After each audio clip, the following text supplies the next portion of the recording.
My name is Jonathan Clark. I am 32 years old, and I used to believe that trust was the foundation of every meaningful relationship.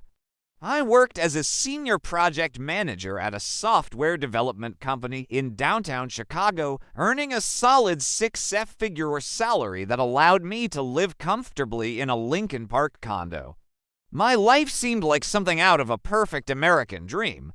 I was about to marry Megan Davis, the woman I thought was my soulmate, and my relationship with my father, Robert Clark, was everything a son could want.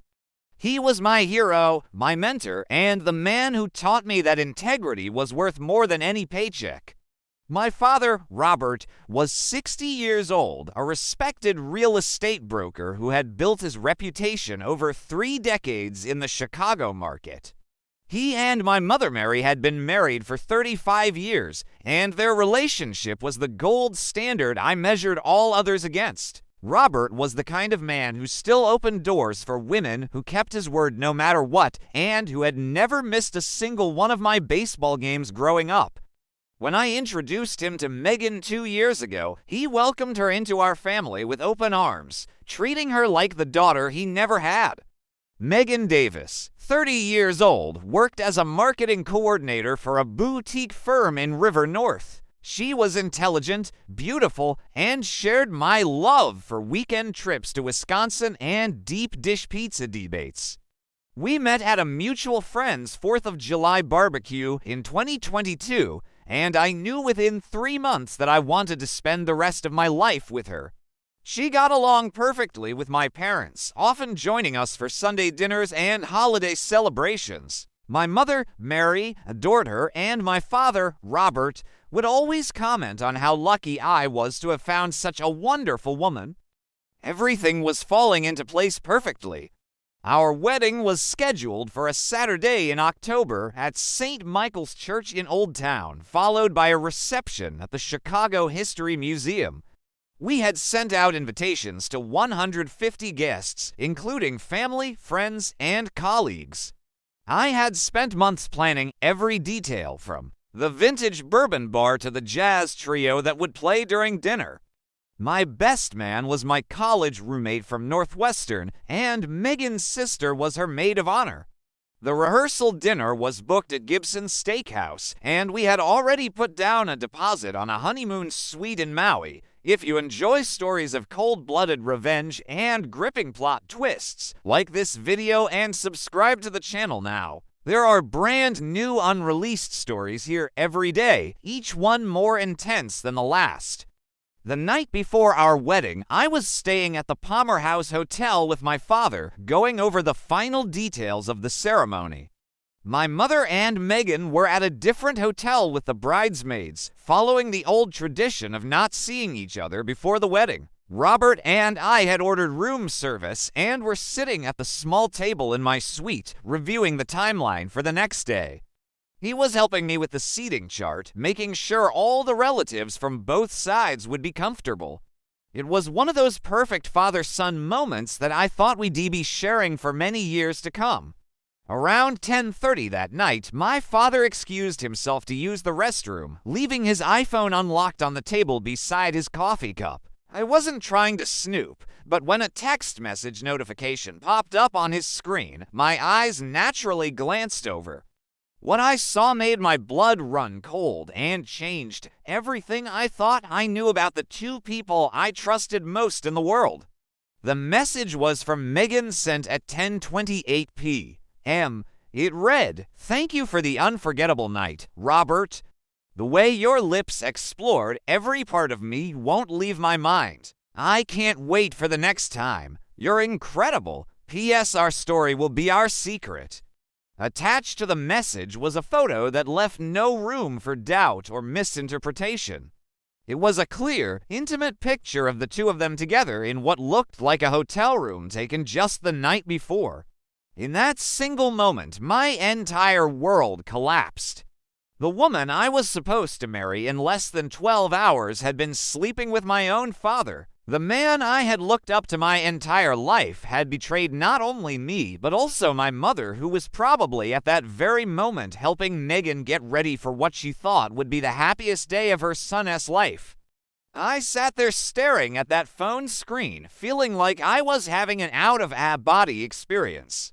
My hands were shaking, but my mind was surprisingly clear. This wasn't some drunk mistake or moment of weakness. The timestamp on the photo metadata showed it was taken at 11:47 p.m. the previous night, which meant they had planned this while I was at my bachelor party with my groomsmen at Wrigley Field, watching the Cubs lose to the Cardinals and toasting to my future happiness. When my father returned from the bathroom, I had already taken several photos of his phone screen with my own device. Years of working in software development had taught me the importance of documentation and backup systems. I managed to keep my voice steady as I told him I was exhausted and needed to get some sleep before the big day. He patted my shoulder and said, "Get some rest, son. Tomorrow's going to be the best day of your life." The irony was almost unbearable. After Robert left for his own room, I sat on the edge of the bed and let the full weight of the betrayal sink in. I thought about all the times over the past few months when I had noticed small things that didn't quite add up. Megan had been working late more frequently, claiming her marketing firm was landing bigger clients. My father had been taking more business trips to Milwaukee, saying the real estate market there was heating up. There had been knowing glances between them at family dinners, inside jokes that seemed to exclude everyone else, and a new perfume that Megan wore that my father had complimented a little too enthusiastically. I had dismissed all of these red flags because I trusted them completely. In my line of work, I was trained to spot anomalies in code, to identify patterns that didn't belong. But when it came to my personal life, I had been blind to the most obvious bug in my system. The betrayal wasn't just about the physical act. It was about the calculated deception, the elaborate lies, and the fact that they had been planning to let me walk down that I'll completely oblivious to the truth.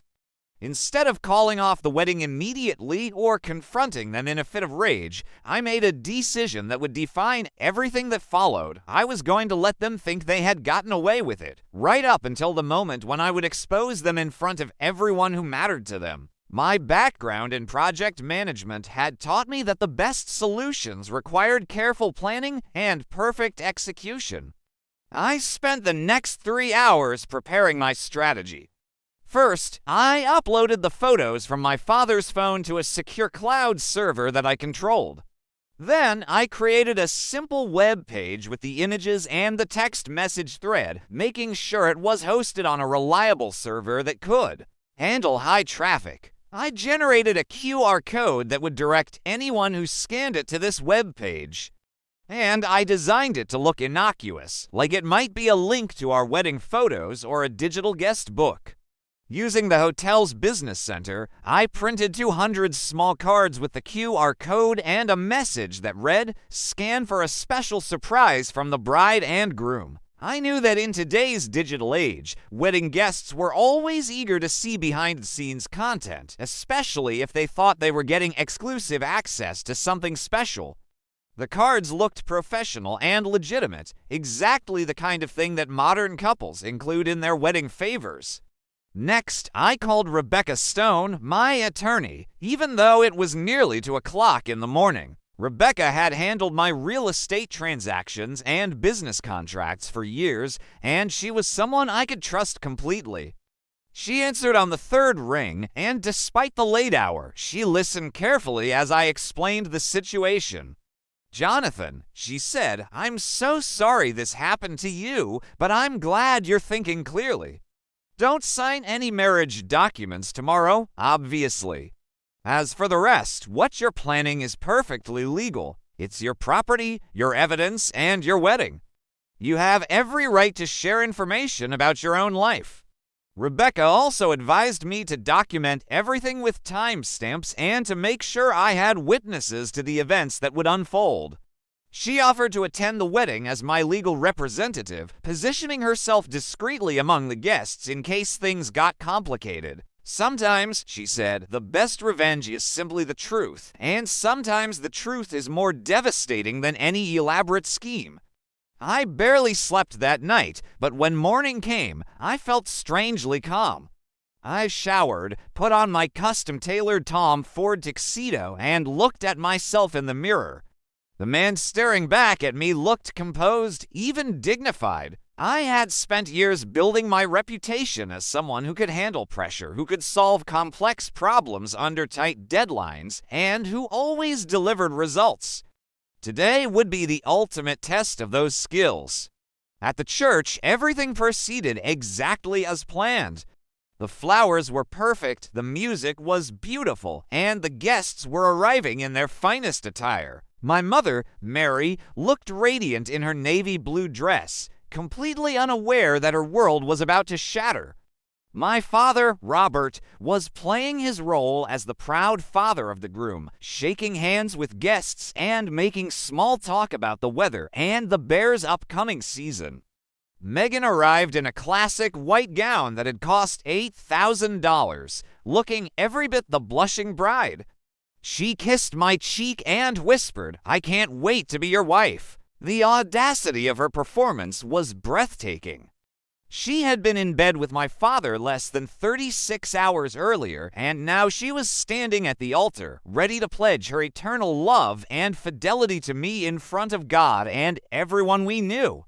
As we stood at the altar, I could see my father in the front row wearing his best suit and a smile that now looked like a mask to me. He caught my eye and gave me a thumbs up, the same gesture he had made when I graduated from Northwestern. When I got my first promotion, and when I told him I was going to propose to Megan, the hypocrisy was staggering, but I maintained my composure.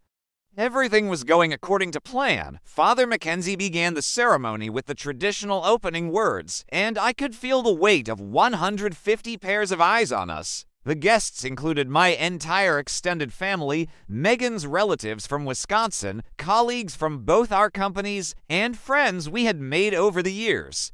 My college roommate Mike was standing beside me as my best man, completely oblivious to what was about to unfold. Megan's sister, Sarah, was her maid of honor, beaming with pride at her sister's apparent happiness. During the first part of the ceremony, I had arranged for my trusted wedding coordinator, Janet, to begin distributing the QR code cards to the guests. Janet had worked dozens of weddings at St. Michael's and was known for her discretion and professionalism. I had told her the cards were a surprise element for the reception, and she had agreed to hand them out quietly during the ceremony. The timing was perfect because most guests would be curious enough to scan the code immediately, but polite enough to keep their phones on silent mode. I watched out of the corner of my eye as Janet moved through the pews, handing cards to small groups of guests. Uncle Frank from Milwaukee scanned his immediately, and I saw his face change from curiosity to confusion to horror in about 10 seconds. My cousin Jennifer looked at her phone screen and covered her mouth with her hand. My boss from the software company, David, went pale and showed his screen to his wife, who gasped audibly. The ripple effect was fascinating to observe. Within minutes, nearly every guest in the church had their phone out, and the atmosphere began to shift palpably. There were whispered conversations, shocked expressions, and people passing their phones to others who hadn't received cards yet. The evidence was spreading through the congregation like wildfire, but the ceremony continued. Father Mackenzie was in the middle of his homily about love and trust when I noticed Megan S. Aunt Carol showing her phone to Megan S. mother, who let out a small cry before covering her mouth with her handkerchief. My mother, Mary, was sitting in the front row, and when my cousin handed her a card, I watched her scan it with the same curious smile she had worn moments before. The smile disappeared instantly, replaced by an expression of pure devastation that I will never forget. Megan was still facing forward, focused on the priest's words about sacred vows and eternal commitment. She hadn't noticed the growing chaos behind her. My father, Robert, was beginning to look uncomfortable as he saw people around him checking their phones and whispering. urgently to each other. He leaned over to my mother and whispered something, but she pulled away from him sharply.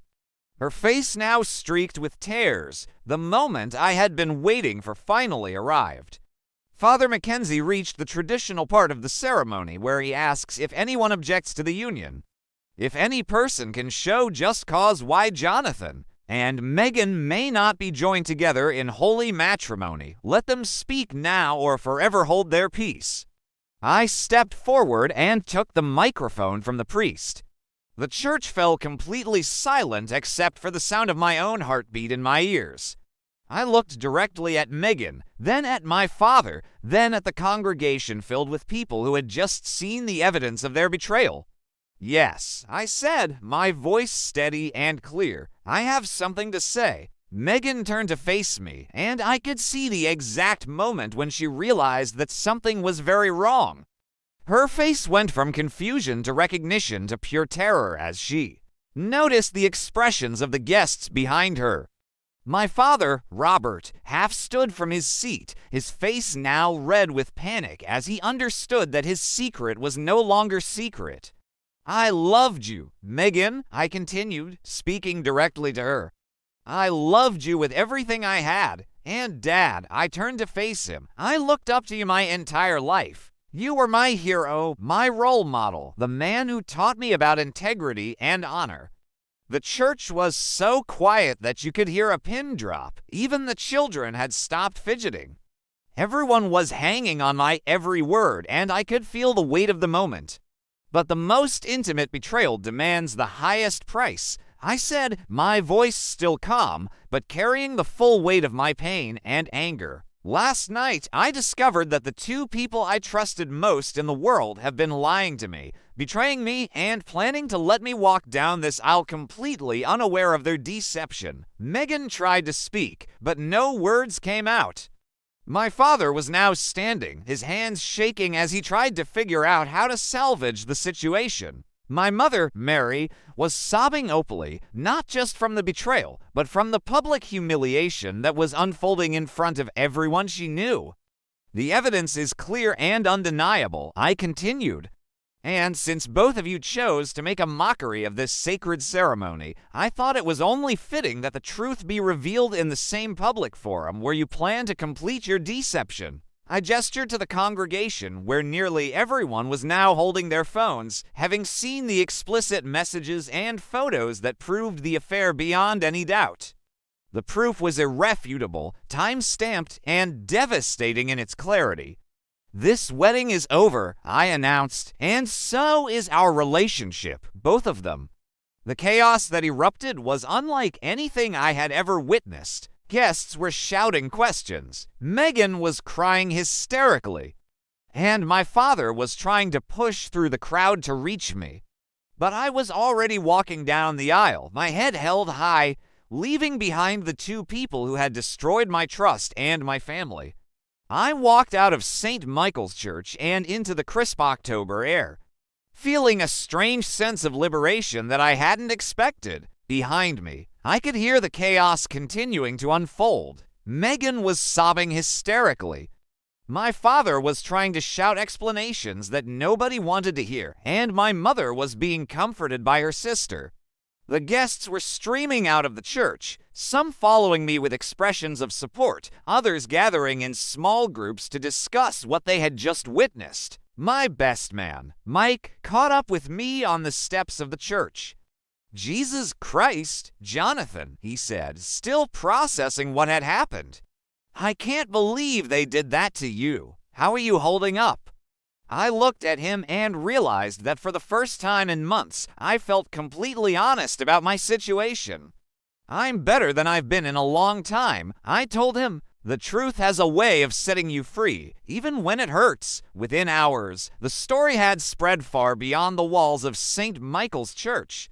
Several guests had shared the evidence on social media, and by Sunday evening, the story was trending on Twitter and Facebook. The local Chicago news stations picked it up by Monday morning, and by Tuesday, I was fielding calls from national media outlets wanting to interview me about the wedding that had gone viral for all the wrong reasons.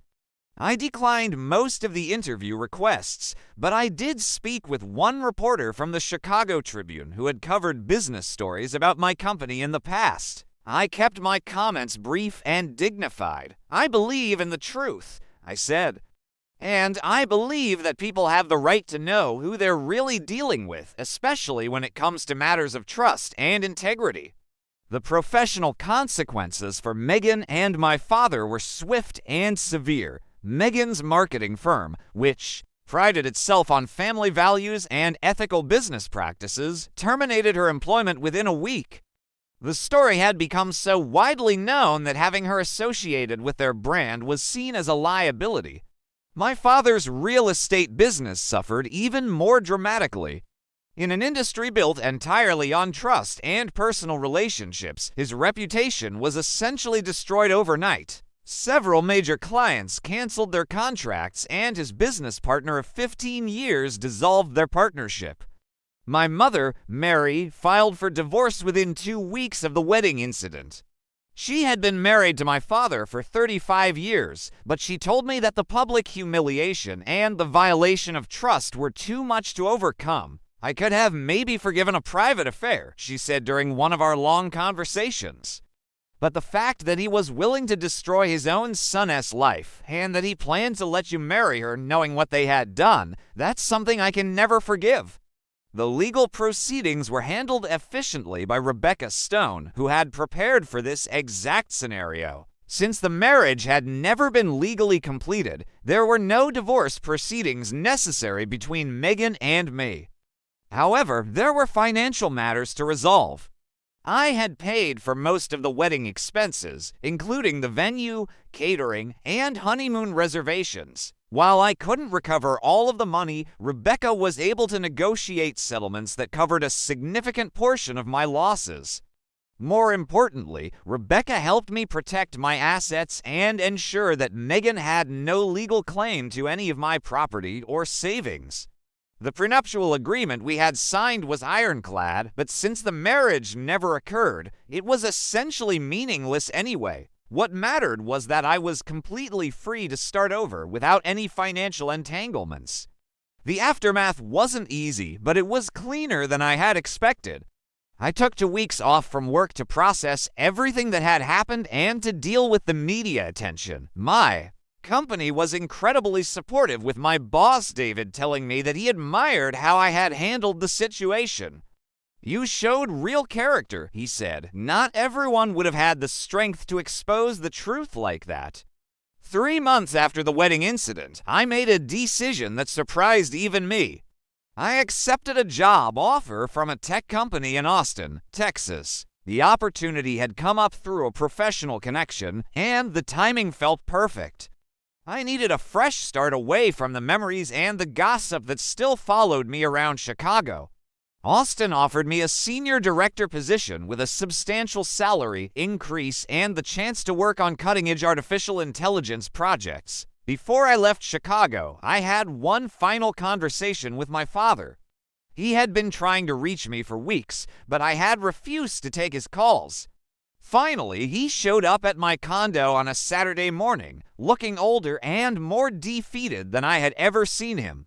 "Son," he said, "I know I can't undo what I did, but I need you to know that I'm sorry. I destroyed everything that mattered to me, and I'll regret it for the rest of my life." I looked at him standing there in my doorway, this man who had been my hero for 32 years, and I felt something I hadn't expected to feel. "Pity, Dad," I said, "I forgive you. Not because you deserve it, but because carrying anger around is exhausting, and I have better things to do with my life." 6 months later, I was settled in Austin, working on projects that challenged me intellectually and surrounded by colleagues who knew nothing about my past except what I chose to share. I had started dating again, taking things slowly and being very careful about trust. The experience had taught me valuable lessons about reading people and recognizing red flags, skills that proved useful both personally and professionally. I heard through my mother that Megan had moved back to Wisconsin to live with her parents, and that my father had taken a job as a sales associate at a small real estate office in the suburbs. Their affair had ended almost immediately after the wedding incident, apparently unable to survive the harsh light of public scrutiny. The scandal that had brought them together had ultimately destroyed them both. The story of my wedding day revenge had become something of a legend in Chicago social circles, but I rarely thought about it anymore. I had moved on to bigger and better things, and the betrayal that had once seemed like the end of the world had actually been the beginning of a new and better life. Sometimes the most devastating setbacks turn out to be the greatest opportunities for growth and renewal. If you enjoyed this story, please like this video and leave a comment telling me what you thought. And if you haven't subscribed to the channel yet, please subscribe and hit the notification bell to get alerts about new stories like this one. Thanks for watching, and I'll see you in the next one.